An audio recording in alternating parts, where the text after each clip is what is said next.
All right, what I want to talk about today, if you looked in the program, it says letter 7. How many people here have read letter 7? Okay, a few of you have. You know, my goal for 2016, I wanted every member of the church to read letter 7. And it turned out that only a few thousand have. There's still around 14 million to go. So fortunately, this year we're studying church history in gospel doctrine class, so it's another chance for everybody to read letter 7. But I also found out last year that letter 7 has never been translated outside of English, because there's a stake president down in Guatemala, and I've done some translation of some of my blogs and stuff, and I sent it to him, and he said, I have never heard anything about this before. I want everybody in Guatemala to know about this. And so we're translating it into different languages. But actually, I'm not going to talk about letter 7 today. Maybe just a little teeny bit, because what I want to talk about is this book called Whatever Happened to the Golden Plates. It's my latest book. It just came out last week. And I'm really excited about this, and I'll show you why. It's awesome new stuff. Someone asked me to give a little bit of an introduction of myself, and I wanted to emphasize at the beginning that all this stuff we're doing, everybody who's speaking here today, Rod Meldrum, everybody involved with this, we have a very positive message. We're not complaining about what other people have done in the past. We want people to read the Book of Mormon, and I want to give some examples from early church history. In 1830, Lyman White he had organized a small group of Christians who believed in the Bible and wanted to live a united order, in effect. They called it common stock. And he said, they brought the Book of Mormon to bear upon us. I love that phrase. Because they were living Christian lives, and these missionaries came by, and the Book of Mormon bore down on them. And the whole common stock family was baptized. Another one was John Murdoch. He said, I brought it home with me and read it to them, to his family, and I was filled with the Spirit as I read. And that's what happens. That's why we are doing this. We want more people throughout the world, actually people in the church as well, to read the Book of Mormon. And when they do, they'll feel the same spirit that these early brethren did and the early people who joined the church. This is the Joseph Smith Papers webpage. I hope all of you are familiar with it. You can just type in josephsmithpapers.org. And this is what I've been relying on when I've done my historical research. You know, it used to be back in the day they had a 6-volume set called History of the Church. If you have one, throw it away. It's worthless, seriously. Everything in there is in the Joseph Smith Papers, except much better. The only reason I use History of the Church is if I'm looking up a reference and somebody referred to it and I need to know what was on that page. But it is so full of errors and mistakes that it's really worthless as a historical reference anymore. Joseph Smith Papers are the thing to use. And here's an example. I don't know if you can see that very well, but this shows all of the histories that are in the Joseph Smith Papers. And there's the Joseph Smith histories, assigned histories, and so on. And it's just fantastic stuff. You can see the original manuscripts. And I use those a lot. Now, today we're going to talk about Mythbusters a little bit. all the work that I've done really on all the church books, Keith mentioned that I've written a lot of books. I've written several volumes of legal commentaries. I've written a bunch of novels. But in the last 2 years, I've written, I think, 7. We've released 7 church-related books on church history and the Book of Mormon. And mostly, well, every book, for me, starts off as a question. I want to know the answer to the question, and I ask a few people, I read books, and I don't find the answer anywhere, so I try to figure it out for myself. And a lot of it involves busting myths, okay? So I want to show you in one slide the history of Kimura. And back in 1823, of course, that was the first time Joseph Smith visited the hill Kimura. And it took him a few years before he got the plates, but everybody knew the hill Kimura was in New York. Until about the 1920s. In the 1920s, there was a few scholars from the reorganized church that were kind of studying the Book of Mormon. They decided it took place in a limited area, limited geography. And they said because of that, Kimura could not possibly be in New York, because obviously the Book of Mormon took place in Central America. So they started this idea of Mexico. setting for the Book of Mormon. And that continued on for a long time. There were still members of the church, including prophets and apostles, who believed the Book of Mormon was in New York, but the scholars said, no, it's down in Mexico. Now you notice on this, the blue line is Mexico, and it's kind of merging back in, and we end up with New York again, right? Well, what caused that?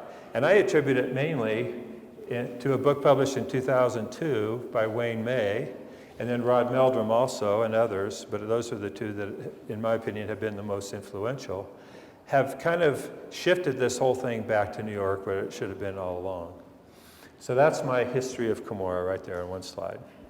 And I think we're right about in this area. And I think, with groups like this, and I've been, right now Rod is down at St. George doing presentations. Wayne's been doing presentations all week. I've been speaking about this at least once a week for several months. People are getting the picture. And, we can't do it on our own. We need you to tell your friends and so on.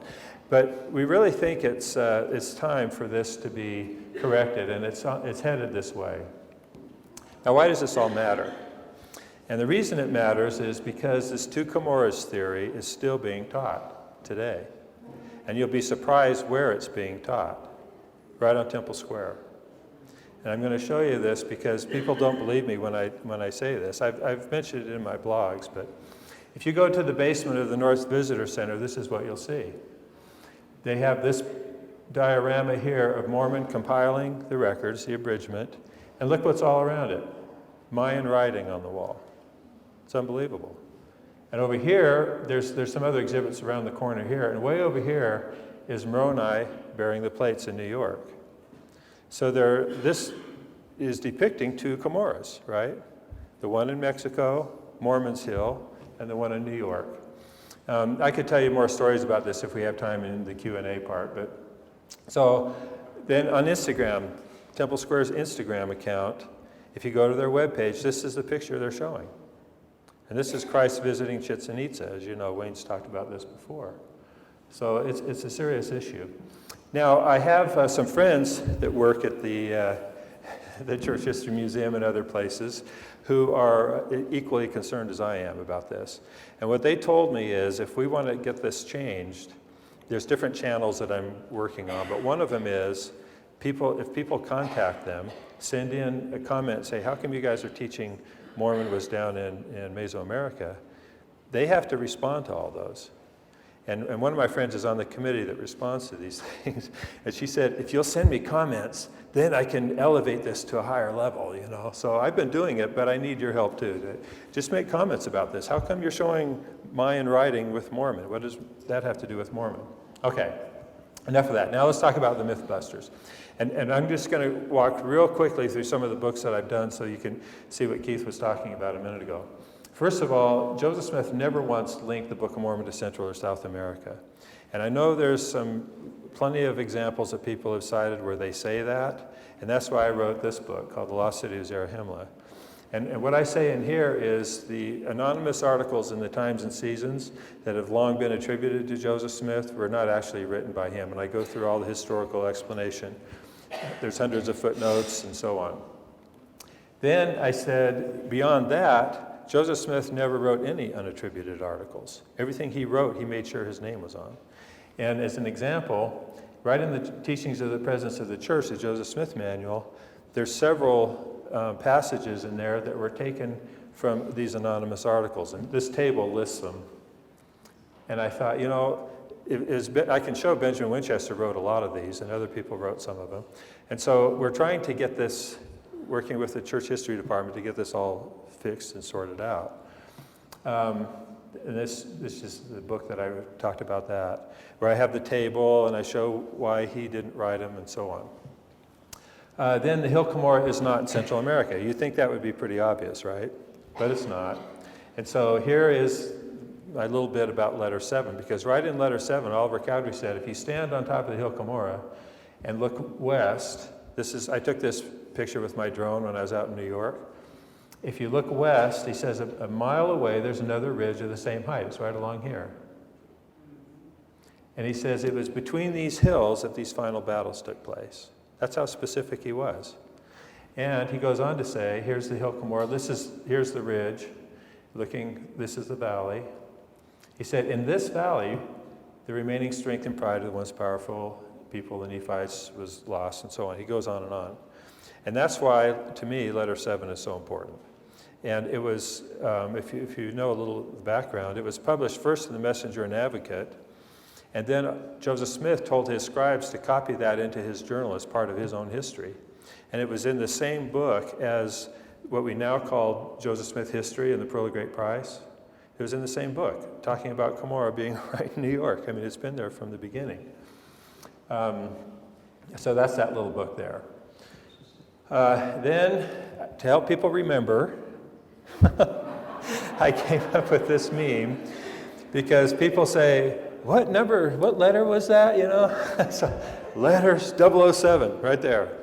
So, I'm hoping this year that many more members of the church will just read letter 7. That's all I'm asking. You can find it right in the Joseph Smith papers. It was republished in the Times and Seasons, the Messenger and Advocate originally, the Times and Seasons, a Mormon newspaper in New York called The Prophet that William Smith was the publisher of.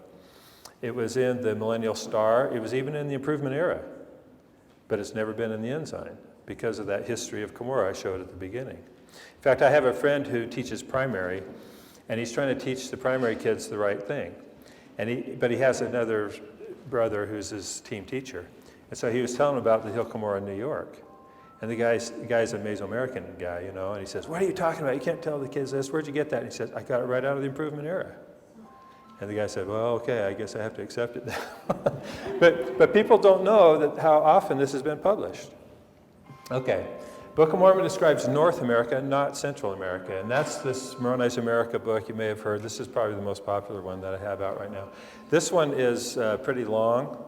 And I was doing book signings, and a woman came up to me and said, you know, I'd like to read this, but it's just too long. I can't read that much. So I said, okay. We made a pocket edition. This is like the Cliff's Notes version. And it's only around 100 pages, and it's kind of big print and small format, but it gives you the gist of what it is. And one of my favorite things about this whole thing is understanding how these people lived in the North American setting, as Wayne has talked about so beautifully. This is a painting showing Mormon as a boy here with his father going down the river to Zarahemla from their homeland. So just to give an idea, it's an artist's conception, obviously, but it's just beautiful. Here's what I'm trying to accomplish with Wayne and Rod and everybody else. We want people to think this and not that. It's that simple. I wish I've thought about putting ads on billboards that say, think this, not that, think this, not that, you know. It'd be awesome because people would say, oh, okay. That's how it's kind of brainwashing a little bit. But the beauty of it is, that's what the scriptures are teaching us. That's what Joseph and Oliver said from the very beginning. They never said anything like this. And it's just been a huge historical mistake, but we're getting it fixed, so there's hope. This one, because of this, and I have a lot of friends, you know, I used to be a Mesoamerican guy myself for decades. I took a class from John Sorensen at BYU. I went and visited the ruins down there, all that stuff. And when I realized this, and started thinking this, I wondered, why did I think that at one time? And what was the psychology? And so I wrote this little book, Mesomania, I called it. And it kind of is my explanation for why people have been so obsessed with Central America. And in the back of this book, I put a little table, a comparison chart, where I have a series of facts where we agree and disagree about different things to come up with the two versions. And you can kind of go through it as a checklist and just decide, do you agree or disagree? Do you agree Oliver Cowdery was correct or think he was wrong, you know, that kind of thing. So then I asked myself, well, who deployed the Mesoamerican theory? And so that book gets into a little bit. I've written more on my blog than I have in books about the history of the intellectual history of the Mesoamerican theory. On my first slide, I showed some of the URLs for my blogs and webpage and stuff if you want to go to. Someone asked me, would you make your blog into a book? And I thought, oh, that'd be a great idea. So I copied it all off into a Word document, and it was like 1,400 pages. So I don't think I'm ever going to publish it. But I probably will at some point, maybe, I don't know when, go through and edit the blog down into a book so people can have it and share it and so on. But I have around 400 blog entries, and each one of them has a lot of references and things in it. A lot of it has to do with the psychological stuff, but also church history things that I just haven't, there's no room in the books to put it. This is a book that I hope we can release next month in March or maybe April. And it's more getting back to Nauvoo, but it's a lot more detail that is probably going to only appeal to church historians. So unless you really love church history, but there's some amazing things in here that I came out. And what was really cool about this, I actually wrote this last year in June or July, but I just didn't feel like it was time to publish it. So it's been sitting on my shelf. I printed off a few copies for proofing. And then I think it was in October, the Joseph Smith Papers released their collection of 1842 papers. And it was stuff that I'd never seen before, and it slid right into this. It was beautiful. And so that's why I haven't released it yet. But this is a novel that's coming out in probably 2 weeks, in March. And what I realized in talking with people and getting feedback is a lot of people love nonfiction, but a lot of people love fiction. And the two sometimes overlap, but there's two different types of readers. And so I thought, why don't I just put this whole thing in a novel? And so this novel, I cover the Book of Mormon stuff, the church history stuff. Those of you who know about the universal model, the millennial science, I have all that in here. And the basic story is it's a returned missionary who left the church. He runs into an old missionary companion like 20 years later, and they go through the reasons that he left the church and the problems he had. And the guy says, man, you're behind the times because all this stuff has been resolved. As far as the Book of Mormon in Central America was one of his issues and so on. So that's kind of what the outline of it is. And this is one I want to talk about today if I ever get around to it, right? My basic thesis here is that Joseph Smith translated two different sets of plates. You know, we've all been taught and we've all believed that the plates he got out of the box in the Hill Kimura was today's Book of Mormon. And what I'm saying is that was only part of it. He had two different sets of plates. The repository that Mormon talked about in Mormon 6:6 was in New York, and the plates are still there, but they're not far from Kimura. So we'll see if we can get to all this. It all has to do with a trip from Harmony, Pennsylvania to Fayette, New York in 1829. And I'm just going to give you a brief overview. I'm going to have to skip over some of this history in the interest of time, but I wanted to let you see kind of the relationship of these different areas.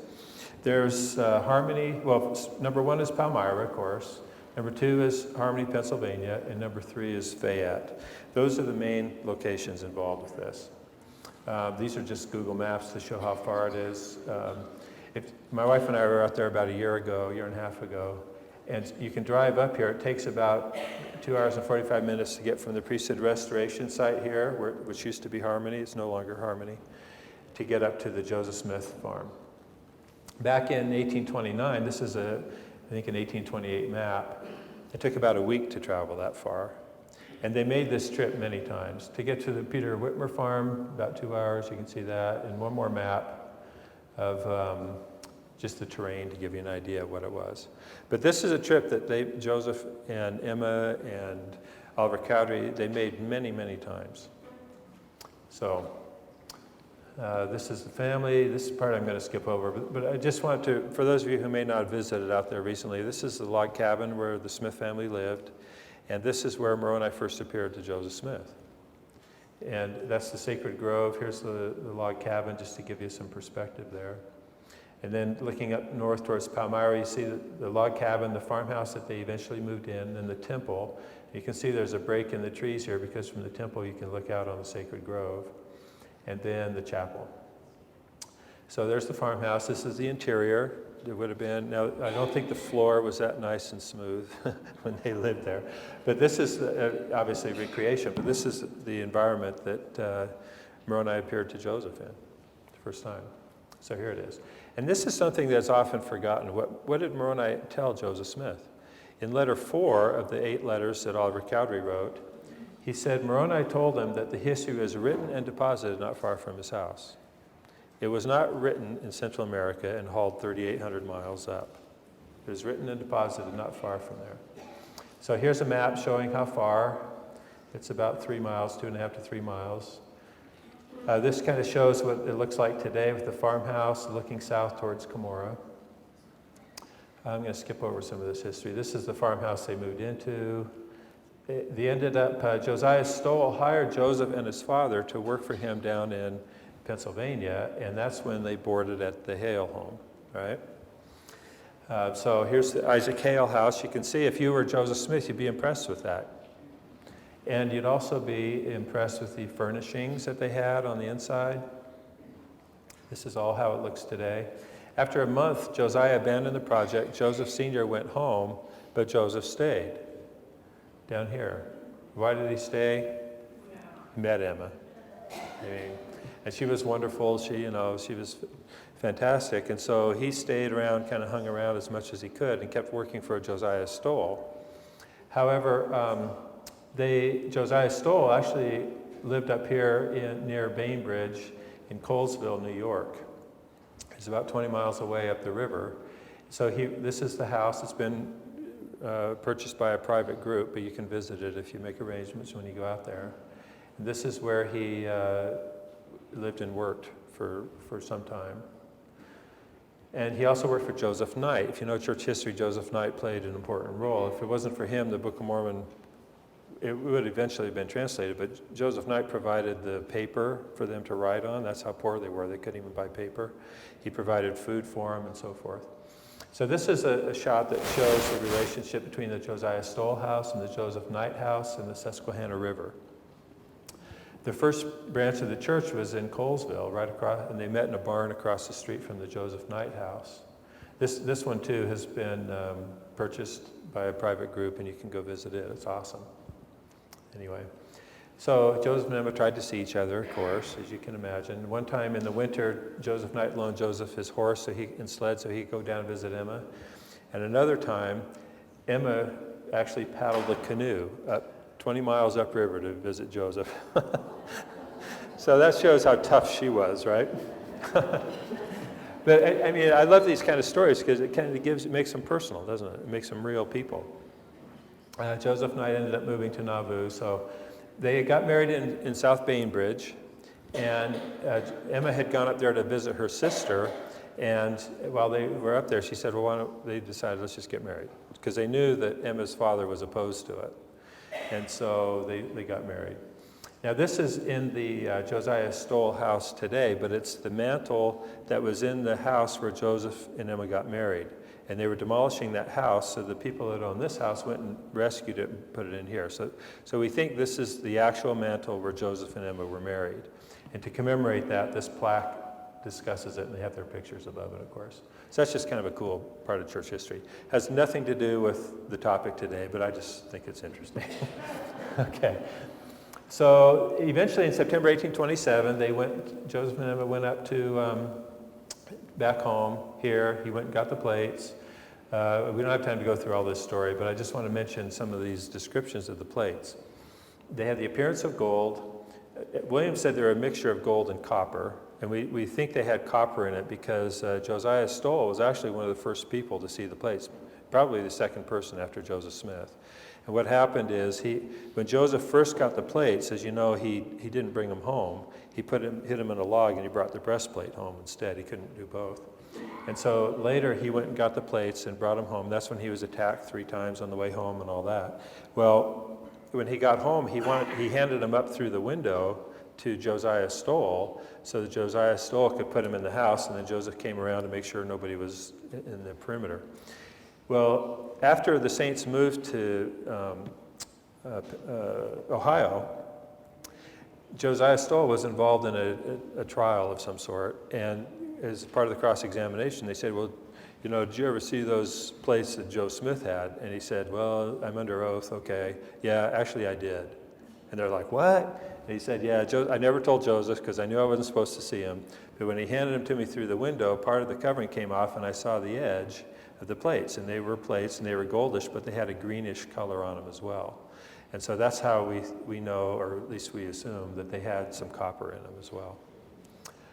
William Smith said they weighed about 60 pounds. Other people said about 30 pounds. There was some discrepancy when people would describe how big they were. So those are some of the things. In my book, I have a list of the different accounts and how there's kind of some variation between them. And it made me think, well, in fact, in the very first really anti-Mormon newspaper, it was a newspaper in Palmyra called The Reflector, they said, well, these witnesses can't be telling the truth because their descriptions of the plates are different. And I thought, why would their plates descriptions be different? And eventually it dawned on me, well, they were describing two different sets of plates. And I'll show you how. Now, this is interesting too. I looked up what 60 pounds of gold would be worth today, and it's over $1 million.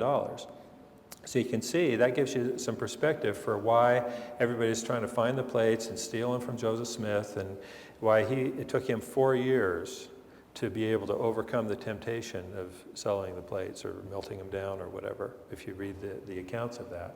So it was a very tempting thing to know you're carrying around $1 million worth of gold. So that's something to keep in mind. Now, the question is, what was in the box that Moroni had built? But before we get to that, where was it?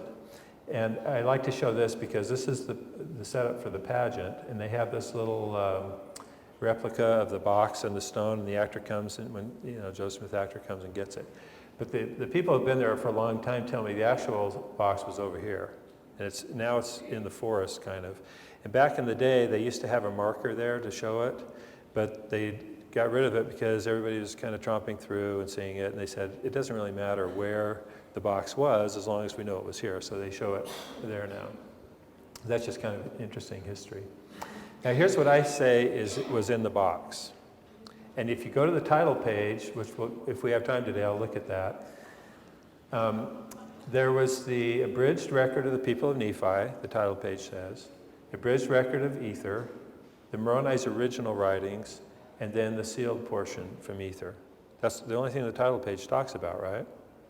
When Joseph Smith talked about the title page, he said it was on the last leaf of the last page and of the original Book of Mormon, is the phrase he used, which I thought was fascinating. What did he mean by that?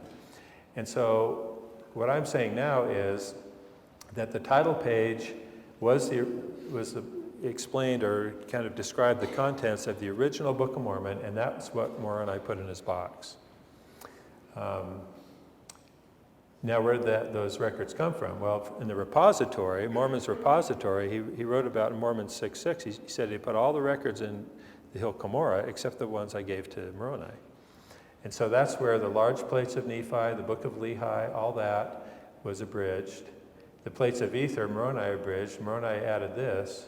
But notice, small plates of Nephi, they're not included on the title page. They're not mentioned at all in the title page. So they were in the repository with all this other stuff. Okay, now, to keep that in mind, in November of 1827, Martin Harris gave Joseph $50 so that he could pay off some bills and move to Harmony, where he thought he would have fewer people trying to steal the plates all the time. So they took this trip back down there. This is a priesthood restoration site. I don't have time to go through that, but it's awesome.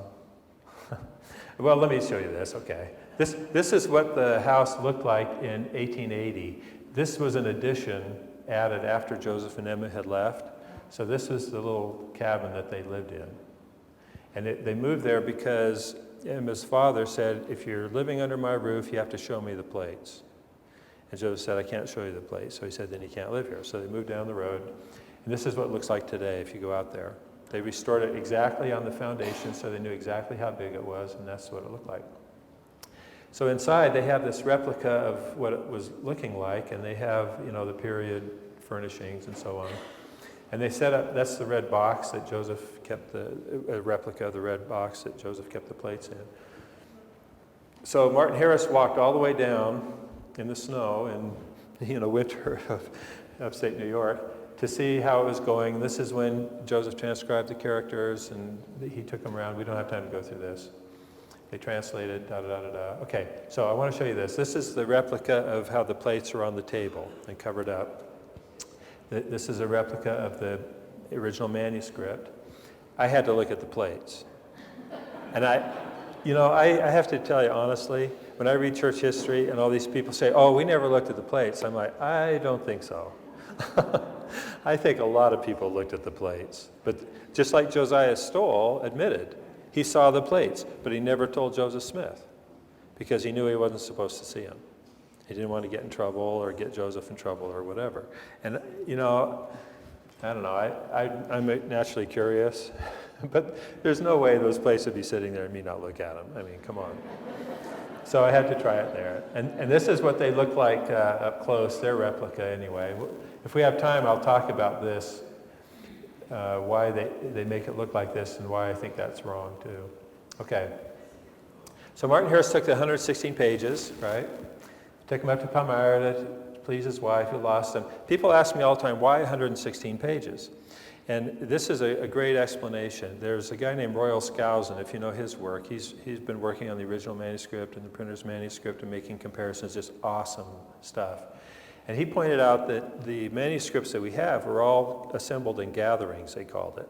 And they would take this foolscap paper and fold it in half, so they would have 4 writing surfaces for each sheet of paper. And in this case, most of the gatherings, they call them a gathering, would have 6 pages, and so 6 sheets like this, which would make 24 writing surfaces. So if they had 4 gatherings of 6, that's 96, and 1 gathering of 5 would be 20. That adds up to 116. So a lot of times it's depicted as just a sheaf of paper, but it was really these gatherings, and they would tie them together with thread. And people ask, well, why would they have a gathering of 5? And what we know is they used, as I recall, is 4 or 5 different kinds of paper, because they didn't have enough paper of one kind to do the whole Book of Mormon. And so when they would run out of paper, they'd get more that it wouldn't match, or be slightly different size and so on. So each gathering that we know of was exactly the same kind of paper. And what it looks like is he had maybe 11 sheets of the same kind of paper. So they made a gathering out of it. And then page 117, I don't know if I'll have time to talk about page 117, but if we do, it would have been on a different kind of paper. And Joseph retained that because it was not part of a gathering. So Martin Harris would take this gathering of 116 pages to New York. It makes sense. Of course, Emma had their first baby who died, and they buried him in the little cemetery there in Harmony. And after a short time, Emma told Joseph he needed to go find out what happened to Martin Harris, because they hadn't heard from him. He had the manuscript. And so on the way, we don't have time to go through all this, but he was on a stagecoach, and he mentioned that he had to walk 20 miles after the end of the stagecoach to get home. And a fellow passenger on the stagecoach said, look, I've watched you this whole trip. You haven't eaten, you haven't drank, you haven't slept. I'm going to stay with you the whole time. So he walked Joseph home. When Joseph got home, eventually he found out Martin Harris had lost the manuscript, and he was so distraught. His family talked about it. He was not able to translate for a while.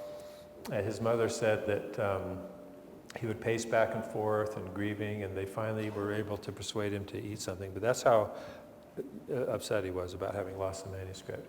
Eventually, he came back to Harmony. In the meantime, Oliver Cowdery moved in with the family. You know this story. We just talked about it in Sunday school in the last few weeks. So I'm going to skip over this. But he showed up, and they began translating. Now, there's a couple passages that I think are just fascinating. First is in D&C 8, the Lord told Oliver Cowdery, ask that you may know the mysteries of God, and that you may translate and receive knowledge from all those ancient records which have been hid up. So the Lord told him he could translate. And it turns out we don't have very much of the original manuscript. There's about 28% of it that we have. This is a passage from Alma, and you can see how deteriorated it is here, right? But there's one passage in here that's in Joseph Smith's handwriting.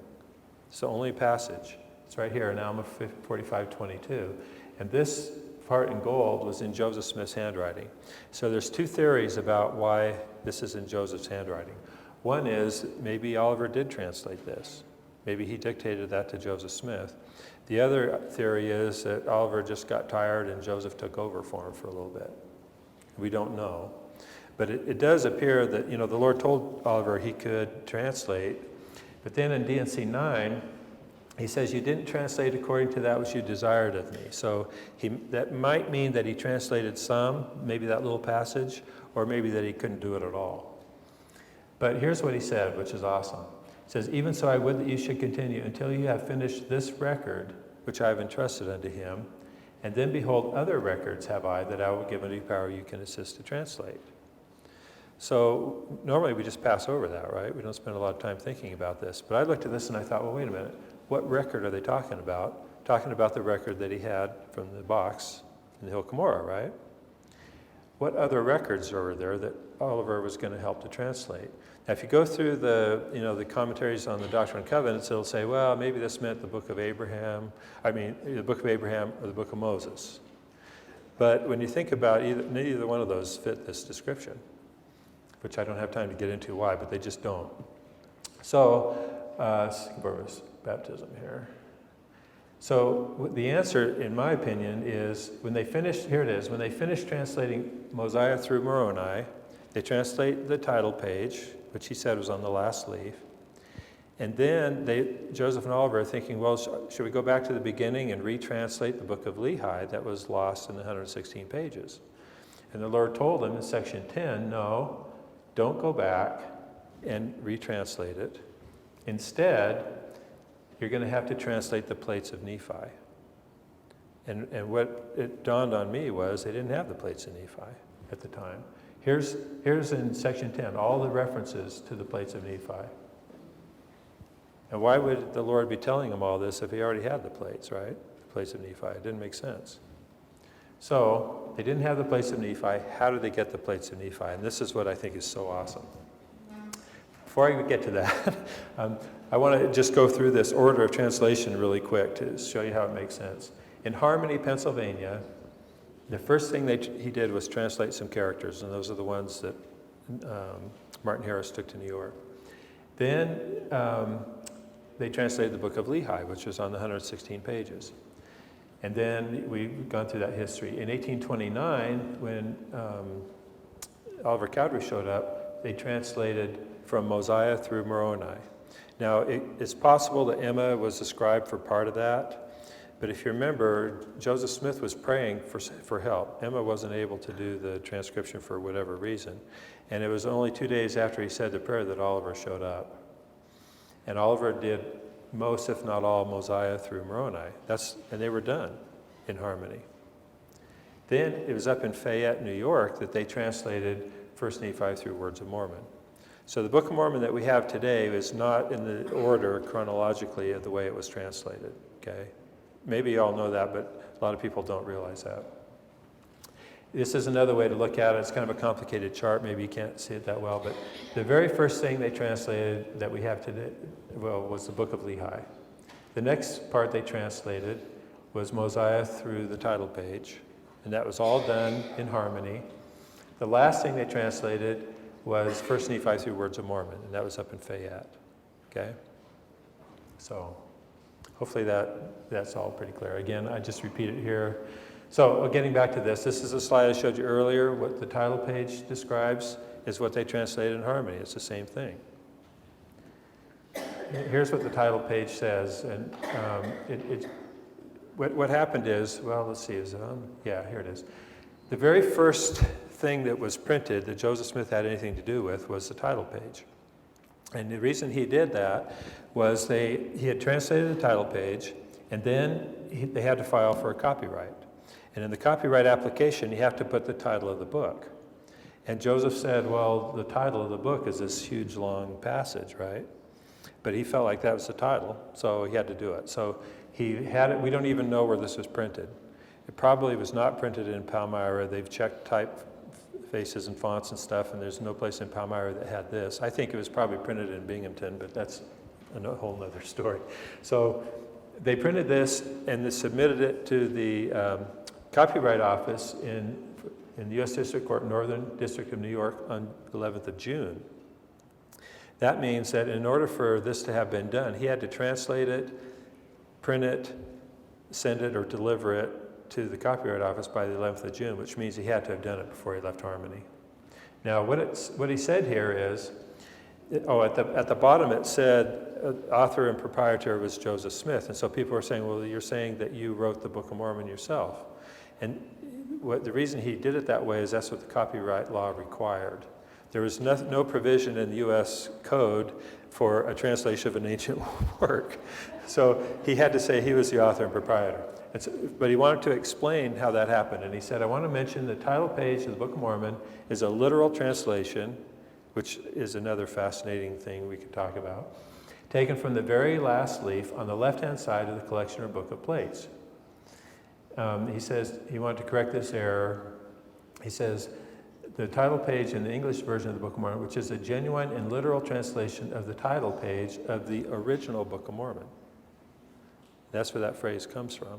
And that puzzled me too. Why would he say that unless the title page was the last page of the original Book of Mormon and everything he translated after that was not part of the original Book of Mormon? Okay, so I'm not going to go through this because time. But just to reiterate one last time, the harmony plates consisted of the abridgment of the plates of the Nephites, abridgment of the plates of Ether, and they were sealed by Moroni, just like the title page says. Okay. Now, this is interesting too, because when Joseph and Oliver were down in Harmony, he would put on the Urim and Thummim. This is his mother's account. She said he would put on the Urim and Thummim and read the text, right? Read the plates. Well, one morning, instead of giving him a translation of the plates, he was commanded to write a letter to David Whitmer. But he had never met David Whitmer. That's what she pointed out. He'd never seen him before. And he was, the Urim and Thummim told him to tell David Whitmer to come immediately and take Joseph and his family back to the Whitmer house. That's pretty an audacious thing to say, right? You have to come immediately, 135 miles. And so Oliver Cowdery said, well, I know David Whitmer because I've been corresponding with him. So Oliver actually wrote the letter for Joseph and asked him to come and pick him up. When David got the letter, he wanted to reply, but this is in May. What do you do in May if you're a farmer? You have to plant your fields. And many of you have heard these miraculous things that happened. He went out to plant his field and it had all been plowed. And then he went to get the fertilizer, I think over here, at the plaster, and he couldn't find it. He thought someone stole it, and his sister said, no, we thought you hired these 3 guys that went out and did it. And they spread the plaster with great skill and speed. So obviously 3 Nephites, right? And there's other accounts that show it was the 3 Nephites. So he said, wow, my fields are miraculously planted, fertilized, I better go do this. So he did. Before they left, Joseph gave the place that he had to a messenger. And there's 2 possibilities, and one account is that he was directed to a place in the woods to put him and leave him there where the messenger would get him, and the other is that he gave him directly to. We don't know which actually happened. But the point is he got rid of the place. He was done with them. Gave him to this messenger. And then, his mother said the same thing. So then he and Oliver Cowdery, this is David Whitmer coming down. All right, I didn't think I'd have time for this, but this is pretty cool. Before David Whitmer arrived, Joseph was monitoring his progress through the seer stone. And he was telling Oliver Cowdery, he says, okay, David Whitmer's left, he stayed at this place, he met this person, and so on. And Oliver Cowdery was writing it all down in his notebook, like, yeah, right, but I'm going to hold you to this. When he showed up, David Whitmer says, Oliver asked him, when did he leave? Where did you stay on the road? And David Whitmer says, I didn't remember all the names of the people that I stayed with, but as we returned, I pointed to the houses where he had stopped, and Oliver took out his book and found them to correspond even to the names on the signboards. So this was another testimony to David and Oliver that Joseph was a seer, and he had tracked his progress the whole way. Now, I have to admit, this is not a picture of David Whitmer on the carriage.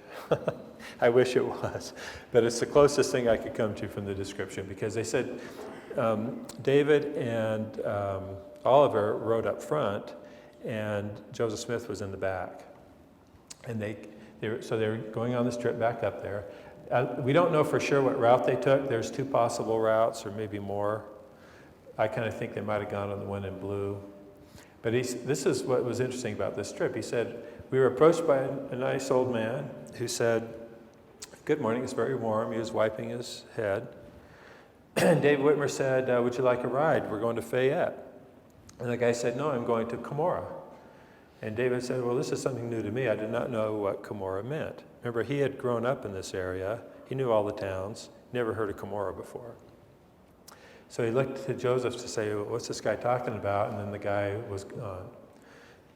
So somewhere, probably in this area, they ran into this messenger. And I'll show you later, Joseph said it was one of the three Nephites.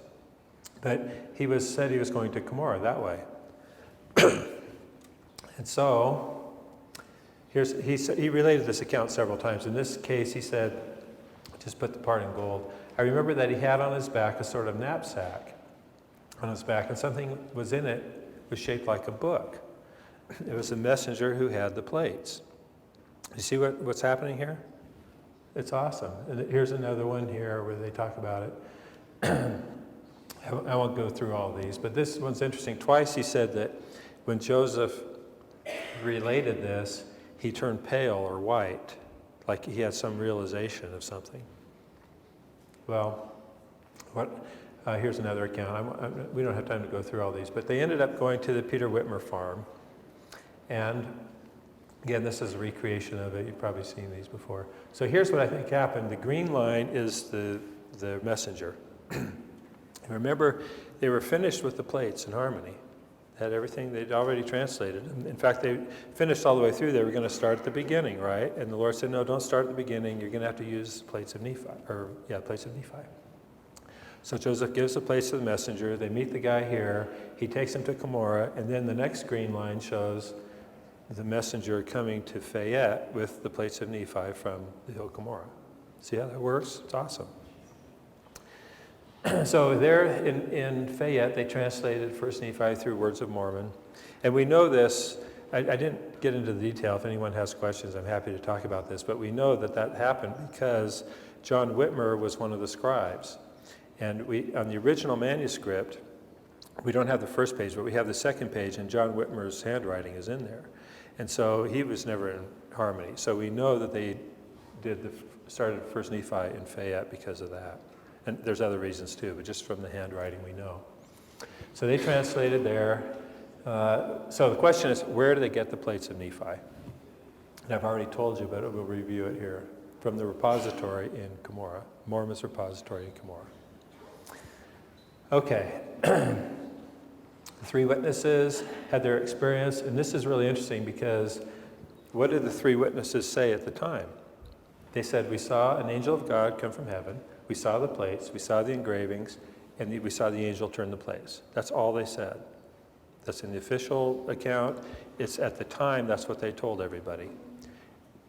30 or 50 years later, David Whitmer said, we not only saw the plates, but we saw all this other stuff, the brass plates, the sword of Laban, Lehonan, the interpreters, and so on. So I looked at this and I thought, well, why didn't they say that in the first place? And if you look in D&C 17, it says they're going to be able to see all this stuff. Well, I don't have time to talk about D&C 17, but D&C 17 is awesome. I wish we had time, but you know, I spoke about this about a week ago, and it ended up going 2 hours. So I'm trying to go through this as fast as I can to get to the meat of it. What I'm trying to say here is, I don't think they saw all that stuff at the three witnesses together. I think David Whitmer was talking about things he saw in the repository later. And there's a reason why he kind of merged the two stories. But we won't have time to get into that. Later, within a few days, Joseph showed a set of plates, we don't know which one, to the 8 witnesses, right? And that was over. Actually, the accounts indicate that there were 2 sets of 4 men. He didn't show all 8 at once. But the question is, where did he get those plates, right? And his mother said that he got them from one of the 3 Nephites. But that doesn't really answer the question, because then where did the 3 Nephite get the plates? And I think, again, they got it from the hill Kimura. And it's real easy to see why, because they came over from Fayette to Palmyra, so Joseph could show the plates to the 8 witnesses. It's that same walk, going to the hill Kimura, get the plates, go show them to the witnesses, and then return them to the hill Kimura. Okay? Now here's Mormon 6:6. He says, I hid up in the hill Kimura all the records which have been entrusted to me by the hand of the Lord, save it were these few plates I gave to my son Moroni. So the question is, where is the hill Kimura? And I think it's right there, where it's been all along. It's pretty obvious. That means that the repository was in the hill Kimura, right? Here's some pictures, illustrations of the repository. And you may know the description of the repository that Brigham Young, Heber C. Kimball, Wilford Woodruff, and others talked about, that there were stacks of plates and so on. I'll show you that in a minute. Mormon said when he was young that Amron told him to go to the Hill Shim and get the records, right? He was supposed to add to it his own account and then do the abridgment. And he actually said he did that. He said when the Lamanites were about to overthrow the land, I went to the Hill Shim, took up all the records, and he put them in the hill Kimura. So the Hill Shim is somewhere to the west. I love this painting of the repository. My wife's favorite part of it is it shows the boy Moroni down here. And we look at these figures, we think they're probably little Lamanite and Nephite army men, you know. But that just is an idea of how massive this repository is. You know, we don't know for sure how many, but they stacked them up all over. So again, to recapitulate this, the repository had all those records. Moroni's box had those. Lehi, if you notice, I blocked out Lehi because that was lost. So to replace Lehi, we had the messenger went to the hill Kimura, got the small plates, brought them over to Fayette. And today, this is our current Book of Mormon. We have the small plates at the beginning, and then the abridgment. That's how it worked. It's awesome. And, you know, you wouldn't believe how many problems in church history this resolves. And I have some of them in my book. In fact, my publisher keeps telling me, quit writing long books, because people don't want to read long books. So I wrote this, Whatever Happened to the Golden Plates, and it's around 200 pages, and it's in the smaller format. And I just decided I'm going to put all the references, most of the references, online. So if you get the book, you'll see how you can access that stuff online, because it was just too much. There's so much cool stuff here. All right, so here's Hill Kimura, letter 7 again. I'm going to go through this pretty fast. This painting was fantastic at the time because he's showing the two, Mormon and Moroni, both on the hill Kimura. Is the repository record still there? Not according to the two Kimuras theory. If you go to Temple Square and look at that exhibit, this is all wrong, right? Because they say there's two Kimuras. And this is the history of it. I'm going to skip through all this. Okay, we've seen that. Now look at this, what Joseph Fielding Smith said about the two Kimura theory. He said, because of this theory, some members of the church have become confused and greatly disturbed in their faith in the Book of Mormon. I bet everybody here knows examples of this. People having their faith disturbed because of this confusion. He said, for this reason, to avoid this confusion, evidence is presented here in his work to show it's not only possible these places could be located in Kimura, but it is very much indeed the case. And that's what he talked about this in the 30s when the two Kimura theory first started, and then he reiterated it when he was president of the Quorum of the 12. And if you talk to the Mesoamerican advocates, maybe some of you are here, they'll say that he was just talking as a man, he didn't know what he's talking about. Okay, what do we know from church history? Okay, this one, we know that. Well, this is important. He said, Orson Pratt said, when Moroni buried the plates, he was inspired to select a department of the hill separate from the great sacred depository that Mormon had put him in. So in other words, there's two separate departments of the hill Kimura. Moroni's plates and Mormon's repository. Brigham Young talked about this, and I'll go through these really quick because we don't have time to read them. But the key point is, when he talked about this repository, he said, I take this liberty of referring to those things so that they will not be forgotten and lost. And yet, I can't tell you how many members of the church I talked to that have never heard of this before. And Brigham Young, this is right in the Journal of Discourses, he did not want people to forget about this. And here's what he said. Oliver went with the prophet Joseph when he deposited the plates. They walked into the hill, it opened. They walked into a cave, a large and spacious room. They were all together in this room, more plates than probably many wagon loads. And this, Don Carlos was there and so on. Heber C. Kimball said there were more records than 10 men could carry. Heber C. Kimball said there were records piled upon tables and so on. I mean, all these accounts talk about it. We don't have time to go through them all. But so 10 years ago, Wayne's talked about this before, there was a room uncovered on the hill Kimura. I don't know if you've heard about this. And I don't have time to explain it, but a kid basically fell into this when it caved in. And the church covered it up because it was a safety hazard, but before they did, this friend of ours took a picture of it. And that's what it looks like. And he said, he put a video camera in there, and he said there's a stone shelf, which Wolf Woodward said there was a stone shelf. He said it's about 16 by 16, which is how they describe the repository. So we're pretty confident that's the repository, and I've had independent confirmation too. The thing is, if you look at it, what do you notice? It's empty, right? Well, we knew it would be empty. And the way we knew it would be empty was, David Whitmer said the plates were no longer in Kimura, but they're not far from there. And this is the interview he gave. People were always asking, well, where's the plates if these things existed? And he said, they're in New York. He said, in the hill Kimura? No, not far away from that place. And Oliver Cowdery also said the plates were no longer in Kimura. So this is the place of the final battles. By the way, I'm advocating to have a This Is the Place monument put up in Kimura. So it's unequivocal, finally, you know. We could maybe quote Oliver Cowdery about it. But anyway, now this is the last part I want to mention here, because this is really cool. The church purchased the hill Kimura in the 1920s, and in April of 1928, President Ivins, in the first presidency, spoke quite a bit about it. And this is a fantastic talk. He even said, usually I don't prepare my talks, but this one was so important, I prepared it, wrote it all out ahead of time, and so on. He says, without doubt, these treasures, talking about the repository and the other records and artifacts, lie concealed today, some of them at least, to be brought forth in the not distant future. How soon this will be, we do not know, but this is certain. We are more than a century nearer that time than we were at the time when Joseph took them from their resting place in the hill Kimura, the place which he translated the contents of the Book of Mormon. All of these incidents to which I have referred, my brothers and sisters, speaking about the Nephite experience, are very closely associated with this particular spot in the state of New York. He didn't say southern Mexico, right? Therefore, I feel, as I said at the beginning of my remarks, that the acquisition of that spot of ground is more than an incident in the history of the church. It is an epoch which, in my opinion, is fraught with that which may become of greater interest to the Latter-day Saints than that which has already occurred. Now think about that. What's already occurred there? The Book of Mormon, origin of the church. And he's saying that what's going to happen in the future is going to be of greater interest than what's happened in the past.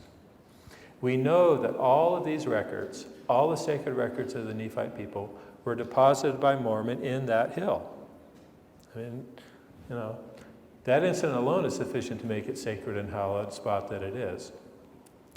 But I bear witness to you, the words I read here, which refer to the future, will be fulfilled. Those additional records will come forth, they will be published to the world, that the children of our Father may be converted to faith in Christ and so forth.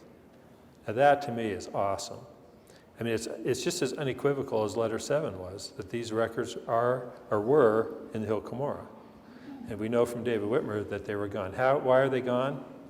I think it's because they moved them. Here's my conclusions, and I think we're done. Joseph Oliver, maybe Don Carlos and Hiram Smith, moved the place to another location. Probably the hill Shim, because that was already a repository that was big enough to hold them. And that's why Brigham Young spoke about wagons. Heber C. Kimball said there was more than 10 men could carry. I mean, they had some physical descriptions of how many plates there were. This is going back to this. Moroni added his record to his father's abridgment, buried the place of Mormon in the box in the hill Kimura. In harmony, Joseph translated that entire record. When they neared the end, the Lord told them not to start over at the beginning, and instead there are other records that Oliver could help translate. He'd have to translate the plates of Nephi. He didn't have them before leaving Harmony. He gave the plates to the messenger. On the way to Fayette, they encountered the messenger, said he was going to Kimura. Messenger returned the plates of Mormon to the repository, picked up the plates of Nephi. When they arrived in Fayette, Joseph got the plates of Nephi and translated them. So it's pretty simple. The 3 witnesses saw the angel and the plates, and the artifacts from the repository, but not at the same time. Joseph went to the repository to get the plates to show the 8 witnesses. He and Oliver returned them. Now this is another key point. They knew that the publication of the Book of Mormon that contained the testimony of the 3 witnesses and the 8 witnesses was going to get everybody excited to try to find the treasure again, right? In fact, David Whitmer said those adventurers from Rochester will never find them because there was a group from Rochester that was always coming down to the Hill Kimura digging it up and stuff.